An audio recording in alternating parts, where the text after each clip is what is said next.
Good morning, everybody. We have an amazing top producing agent here today named Rebecca Nedelka. Although sometimes I call you Becky, sometimes I call you Rebecca. So either one will work today. If you wanna unmute yourself, Rebecca, we're gonna dive on in because this is I don't we've had you on Agent Power Huddle a number of times now at this point. So I don't know if you can't. Yeah, I mean, is this third time, fourth time? Do you remember? This is the second one of these, but I was on twice on the weekly call ones. Oh, in the mastermind. Yes. That's right. All right, cool. So Rebecca is what we call at EXP an icon agent, which means she sells more homes than I can count. I mean, you don't have to sell more homes than you can count to be an icon agent, but you particularly sell a tremendous amount, and you grew the business in a very short period of time. We have covered that in previous Agent Power Huddle, so we don't need to go into your entire story. But just for context, let's give people how long have you been an agent at this point? 4 years. 4 years. And this is a slow year for most agents. How many homes do you think we're in November now? How many homes do you think you're going to sell this year roughly? Like the calendar year, Yeah. 50. 50. And it's like you and a giant team, right? No, just me by myself. Just you by yourself. Okay. And this is 4 years. You're going to sell over 50 homes this year, which I mean, just in context, this is a slow year where most agents' businesses are up and down, and you've got this consistent thing going. So unless you have a specific topic that you came in this morning, you're like, I'm passionate, I'd love to talk about this. I'm just going to ask you a few questions because I'm personally curious. Yeah, yeah. You have anything specific you want to talk about, or can I just ask you a few questions? You can ask away, just nothing too hard. No, well, they're easy questions, but they're things I genuinely want to know. So anytime I meet an agent who truly like this is you on your own, selling 50 plus homes a year, where does most of your business come from at this point? At this point, most of it's referrals from previous clients. I still do some like the pay at close lead sources. So OpCity, UpNest. I've done some marketing, so I'll get some organic like leads from the internet, where they're reaching out. My Google presence, I've been trying to grow that. I ask for reviews from every client, so those are getting posted to my Google page. But yeah, a lot of referrals, a lot of people that I've met that have, gotten to know me and know how I work. And so then when someone's interested, they refer them to me. Previous clients referring people, which is nothing like what my business was initially. I tried to pay for leads left and right. That was what I was going to say. So you referenced some of let's talk about the pay at closing lead sources. We'll talk about where you paid for leads. When you were first growing your business, did you use a lot of the pay at closing lead sources to kind of get your initial core group of clients, or were they more from paid lead sources originally? So I started totally the wrong, like I didn't start the right way, if I'm being honest. I thought I had to buy all my leads, and I made the mistake of paying for leads up front. And when I first started, I don't think I had a very good follow-up. So that's part of the brokerage that I came from. Like, I didn't really have that training, and not that I don't know how to follow up with things, but it's just it's not comfortable. So calling some random people that came in on the list and, I've never talked to them. They're just being sent to my, email, and I'm going to pick up the phone and call them. 90% of them would be like, yeah, I didn't ask for this, but it was a lead that I paid for. So I was like, why am I spending all this money on leads that just don't turn into anything? So again, I know that part of it was me and my follow-up wasn't great, but I also learned that paying for leads up front is just not a good way to spend money. And I made a mistake and spent some money. So when I moved over to EXP, I kind of plugged into more of the trainings, and that's when I started OpCity at the tail end of my time at the other brokerage, but was maybe had a few leads from there. What I like about them, and it was easier for me because I was uncomfortable just picking up the phone and calling somebody. OpCity was a live transfer. So they're talking to an agent they get transferred over to you, so they know that I'm going to be on the phone and they know that they're going to talk to a realtor. So those conversations, it gave me time to kind of develop my skills with talking to somebody. I don't want to say cold, but a cold lead. They just popped in, and obviously realtor.com got them to want to talk to an agent. Some of them I feel like they pressured into it maybe, but my first year with Op City, I think I closed like 12 transactions, and I need this business. Like, I need to grow. I need to meet people and whatever. So I did that. Other agents that I would talk to would say, well, how did you get the leads? I'm like, you're just fast. You just got to click the button. And so those leads, like when you don't buy them. When you close, it's a 35% referral fee. So is it great? No. But I always look at it that it's 65% that I didn't have before. So is it costing me money, not out of my pocket? It's coming off my commission, but it's better than nothing. And then those leads started referring me people because I just try to keep a high level of service. So I love that. I want to point out one thing here. You said it's not that you developed a skill set with talking to, you know, prospects you've never spoken to before, but it was almost, it sounds like a comfort level. Like it was nice to have a live transfer because it helped kind of get you into this comfort level of you getting used to talking to strangers. yes, absolutely. And the same thing. So from there, I then kind of jumped into Upnest, which is different but similar. Those I get more seller leads, which was great. I wanted seller leads, obviously. Op City, most are buyer leads, they're good. Every now and then you'll get a buy sell, which is really good. Sometimes you'll get a seller lead. But I would try to be creative in how I would follow up with them, especially when I got into Upnest and it was seller leads, because if they're selling their house and people know it, they're probably getting contacted from a bunch of agents. I mean, really. So I wanted to try to set myself apart. So I created like a listing kit. I would use the RPR reports and I would create a CMA for them. And I started initially with, actually have them, these little plastic mailer packs. And then those are people that have called and asked for them. So I still send those in a cheaper form. But if it's somebody that I haven't actually been able to connect with yet, I have a box, like a custom box. I put a label in it and then I drop everything in and then I mail it. The plastic ones are like $3-4 to mail. The boxes are $7-8. So it's more expensive, but those clients get it in the mail and they're like, whoa, like this is pretty cool. Like it comes from an agent. They've obviously put some time and effort into it.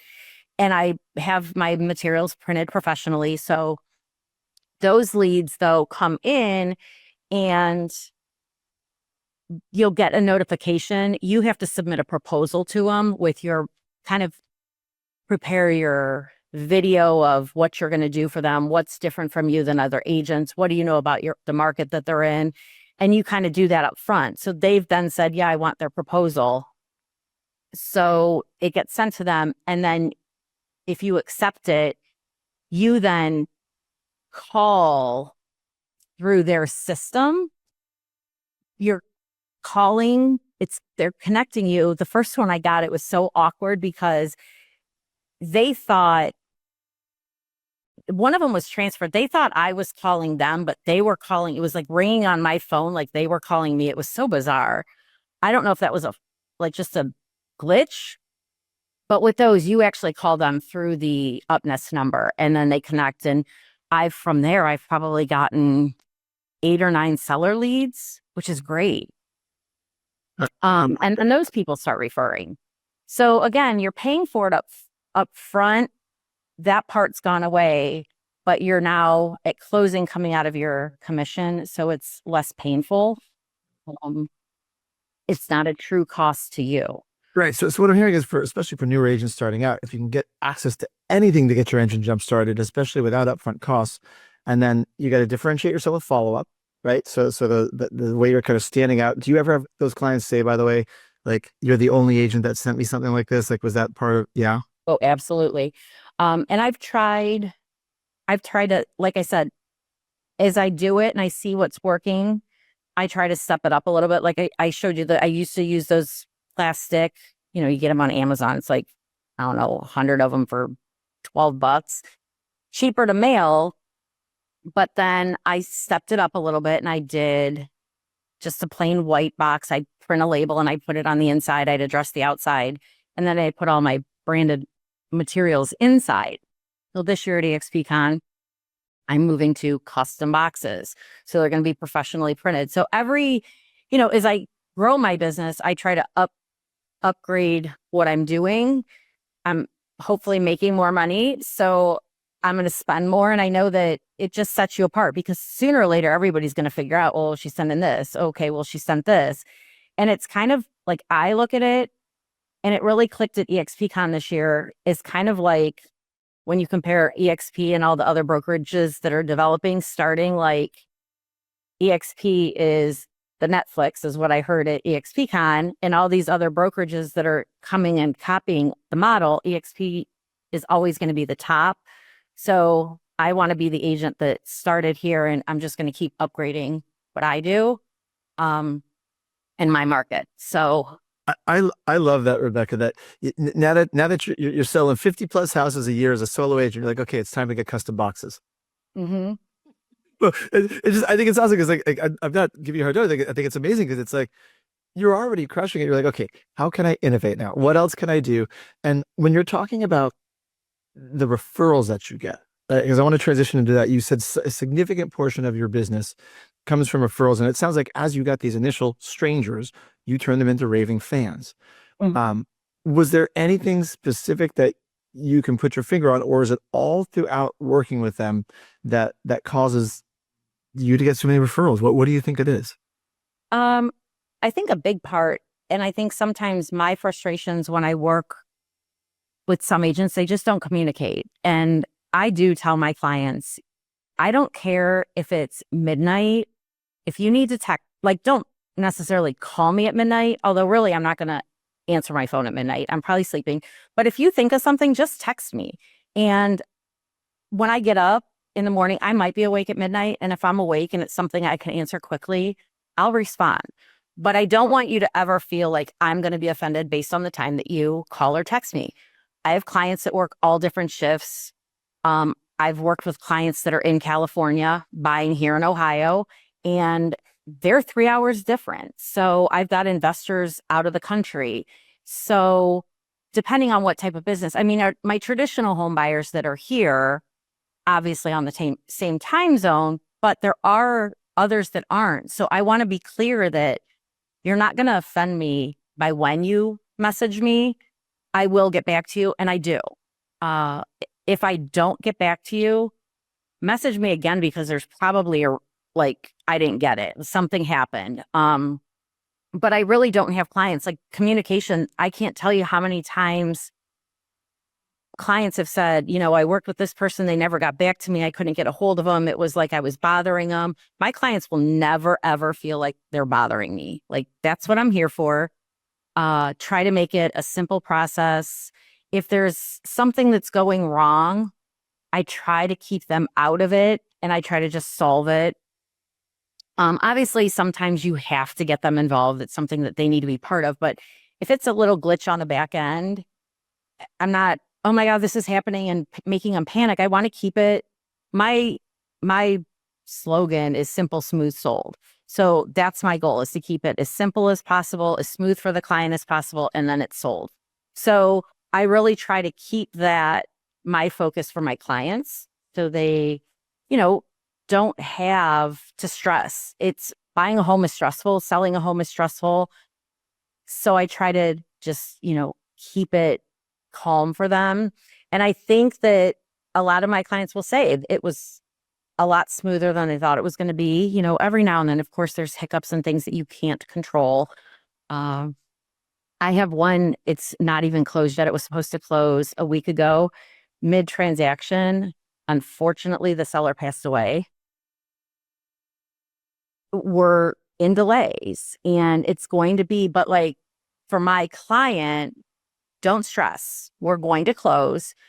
I ended up working out where she can get early possession. So we're not even closed and she got the keys this weekend. But it's just those conversations to try to make things happen for them. I didn't call her until I knew where we were going to be in the transaction. Is this going to cause a significant delay? Because, we're a death. Unfortunately, you've got potentially probate. At a minimum, you've got the court. Fortunately, this one, because she put it under contract herself, she had just moved into another place. It's all smooth. All the kids agree, and it will close hopefully this week. So we're hopefully only a week delayed. But I didn't call her panicking. I called her and said, okay, here's where we're at. Unfortunately, this happened, but it looks like we're going to be able to close close to the close date. And it's just having that information before. I could have picked the phone to like, oh my gosh, the seller passed away. Like, I don't know what we're going to do, freaking out. But no, let's take to her the solution before you give her the problem. Like, here's a problem, but I've already worked out a solution for you. So like, just trying to do that all up front. I love, and I'm sorry to hear that story. It's I know. a terrible story, but it's in terms of being a professional agent. I was thinking in my head as you were talking, Rebecca just sounds like a really good agent. Like, ever heard that? Like, just like so-and-so's a good agent. And I think it's that feeling you create is probably one of, if not the biggest reason why you generate all those referrals, because it's not something specific someone could put their finger on. It's just your clients know you got their back. You're empathetic, and you always present. This used to be a rule in our office: present solutions, not problems. Right? Always present a solution, not the problem. And I think I've learned that over time. I mean, I think when I first started, I was new. I was like, oh my goodness, this isn't going to close. What am I going to do? Like, how do I navigate this? But I've taken the trainings and I've listened to lots of great speakers that you just kind of shift and, okay, well, it's a problem. And that's not just real estate, like that's life, right? So this is going to happen. What are we going to do? Like, we can sit and dwell on the problem, or we can figure out how we're going to fix it. And the sooner you figure out how you're going to fix it or accommodate or make adjustments or whatever, you don't stress about the problem, figure this out, and it's going to solve the problem faster. So I mean, I know we've talked about this a lot of times. In case people haven't heard you speak before, that just blows my mind every time, because you just referenced, you said, I didn't start off this way as a great agent, right? When I was new, that was only 4 years ago. And how many homes did you sell in your first year as a realtor? in my first year and a half, I sold 5. 5 houses Uh-huh. total in a year and a half. But you switched brokers, you joined EXP, and then now you're 4 years into your career and you're going to close over 50 houses this year as a solo agent. I would like, last year I closed 60. So I'm hoping to hit 60 too, because I have to grow. But it has been a tougher year. However, last year in November, I only sold 1, and I think I'll have like 4 or 5 closings this month. So I'm hopeful that that continues into December. The holidays definitely make things challenging. So we'll keep pushing and keep accepting. And I don't, although I have had my Op City shut off since EXPCon, but I don't shut it off, because whether I'm new, midstream, or very, very seasoned, there's still people that I don't know. And it's still 65% more commission than I have without them. Oh, I love it. That's kind of how, and EXP offers a lot of opportunity. And I keep getting in my head thinking some of them are like 50%. And that's a lot. Like, I do all this work. EXP might give me the lead through Home Story, Chase Agent Express, the industrial investments, Affinity, Revenos, Reload, all of them. Like, I've taken all the certifications, because why not? Why not have that opportunity? And so if business is slow, turn it on. Like, accept the leads. 50% is still 50% more than I had. Yes, it's hard, because you see your commission go from this to this, but 50% more than zero. All right. I think it's a great mindset. If you are slower and you're trying to get busy, you want every lead source possible. But it sounds like even now that you are busy, like you still keep these multiple lead sources on. I want to know because we got about 8 minutes. Um, when you first started getting busier, and now that you are, I imagine selling 50 homes a year again as a solo agent, that's a high volume. How did you balance the business? Was that an easy thing? You're just used to being busy in your life, or was that like, okay, now how do I understand? I went from trying to figure out how do I get clients now how do I juggle multiple, 4, 5, 6, 7, 8 closings in a month? So I've always been a busier person. Like I'm a go, go, go, go, go. However, managing through showing this, I try to make myself available. Fortunately for me, my kids are grown. So I don't have to worry about finding a sitter or handling this or handling that. I try to just, if it's during the day, show. If it's in the evening, I mean, a year and a half ago, I had a client. We spent Friday nights all summer long from like 5 to 9 because showings closed at 9. I'd route them out and I'd do the best path possible to get as many houses that we could see in a Friday night because they were very actively looking. And why not? Like, again, my kids are grown. I don't have anything going. If I have family things or, something that I'm planning, I say I can't do it. I always make sure that like when I'm at EXPCon, I have a backup agent to show for me. I will never not be available to my clients, whether it's me personally or I set them with somebody else who will show. And then I give that back to that agent. If somebody shows for me, I will show for them. And we just trade that. One of the other things that I did this year, March, I opened my own office, and it's a lot easier for me to stay home, but I'm much more productive away from home. Like I just am. I come here, I will make calls. There's no distractions. I'm not going to, oh, what am I going to make for dinner? Oh, what am I going to have for lunch? Like I kind of put that off. I'm not going to do this load of laundry. I'm not going to go clean the kitchen, the dishes that somebody left in the sink last night. I'm away from the house. That will be there when I get home. I, at a minimum, have my work day from morning to after work. There are nights that I'm just into what I'm doing, and I've been here at 10 o'clock at night. I'm like, oh, I better get home. Well, clearly you enjoy what you do. So I'm curious because Love it. that's something I'd never thought to ask you when we talked before. You mentioned now a couple of times, your kids are grown, and so the way you set up your life, like you enjoy it, and you're working the lifestyle you want. If your kids were still young, do you think you would work a different way? I would have to. I would probably try, although my kids are active, it would just be a different schedule. Like when they're in school, I would work and show houses while they're in school. They always had after school activities, so that buys you a little bit of time. My daughter danced, so she would be at dance 4 nights a week from 5 to 9.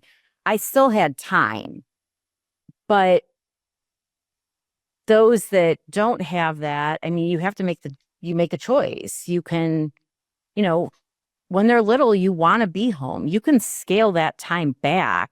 There's still 7 days a week. Set boundaries. Like, this is my family time. And if that's your family time, that's your family time. Do I recommend taking an entire weekend every weekend? No, probably not, because other people work too and they want to see houses, and that's part of the business. A listing appointment, you can go. That's easy. But with younger kids, I would definitely try to get to the balance of listings and buyers quicker, I think. And that's just jumping in and making sure that any lead that comes your way, you just really communicate and follow up. My follow up initially wasn't great either. Like it was, I'm still figuring it out and trying to improve on everything. Like if you're not constantly trying to improve what you're doing, you won't grow. I'm not going to do more business this year by doing everything that I did last year. Something's got to change to make it grow. So that's why I try to increase and just, whether it be the boxes or whether it be pop buys that I might, or my follow up after they close. Like, now what am I going to do with those? I want to make sure that I'm still contacting them. I think initially I probably was like, well, they closed, they're done. But that's not true, because once they close, they're going to know somebody that wants to buy a house or sell a house. They might downsize or upsize, in a few years. So they're not done. And I think I lost probably some of my initial people because I didn't do well at that. Now, everybody after they close, they still get mail from me. They still get, checking in to see how your house is going, how's the family. I try to really get to know my clients. Some of my clients, they become like friends. Like, I popped in to one of my clients' houses. I had my daughter with me, and we talked throughout the transaction.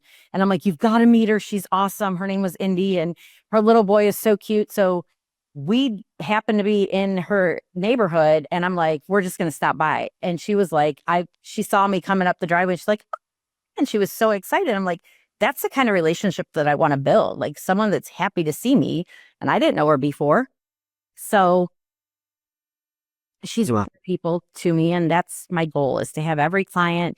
If you know somebody down the road, send them my way. Drop my name. Tell me to call them. I will call them. I've gotten more comfortable with randomly calling people. I don't love it still, but it's one of those things. So that is one of my goals for this year, is to call more people out of the blue than I did last year. But Rebecca, I love that you're still not totally comfortable with that. Like, this is just proof that there's no right, like, you have to be this way to be successful in real estate, or this way. You can do it the way that's authentic and works for you, as long as you are a good agent. Like, I think that's really what I've heard you break every time I've talked to you. It's like, that's what it comes down to at its core. Yeah, I believe that. And if you will never make yourself uncomfortable, I mean, calling random strangers isn't comfortable. I can't imagine that being comfortable for anybody, really. So, or maybe calling random strangers is super comfortable, but for some, but then randomly calling one of your old friends, like, that's awkward too sometimes. Like, hey, I haven't talked to you in forever, but I just want to let you know I'm a realtor. Like, okay, a little awkward, but doing those things, your business is gonna, people that I never thought would reach out to me from high school have. I'm 51. I was in high school a long time ago. Those people are reaching out saying, it looks like you're doing great in real estate. Can we talk about my house? We're thinking about doing it. And I'm like, absolutely. When do you want to meet? So it's just doing all the things that, whether you love doing them or not, you just have to do them. And the things that, when you go to a training or a conference, if they tell you to do it, they know what they're talking about. Like I said, I didn't have a sphere. That was what I said. I don't know anybody. When I started, that's what I said. I don't know anybody. No, you know lots of people. It's whether you choose to be uncomfortable in reaching out to the people that you haven't talked to in a while, or reach out to this lead that you may not know, that somebody gave you. So being uncomfortable and just constantly willing to learn new ways and improve. If you think you're the best and you have nothing you can improve on, you're nuts. You're crazy. Like, there's just, everybody can improve in some way. And I just accept the fact that I have to keep growing and learning. And you're never too old. You're never too seasoned. I love it, Rebecca. That's wonderful. Perfect way to wrap this up. Thank you for being here and sharing your wisdom this morning. I don't know if we have you scheduled again for another one of these or not, but if and when we do get your note, she's like, I don't know. Next time we do one of these, though, Autumn or Gian, make a note. You just made a comment about people from high school, which a long time ago, me too, right? A long time ago, reaching out to you saying, it looks like you're kicking butt in real estate. I want to unpack. What are you doing that's making them say that? Because I guarantee there's things that you're doing that's pretty cool. So, anyway, thank you for being here this morning, though. Thank This is you. wonderful. Bye, Rebecca. Good to see you. Bye. You too. If you'd like more information or to get connected to the Agent Power Huddle, join our free Facebook group. This call was designed for the agents in our EXP organization, but open to any agent from any brokerage. If you're a guest and you're interested in learning more about EXP or our specific resources within the Agent Collective, reach out to the person who invited you to this call to get more info. Produced by the Agent Collective Media Network.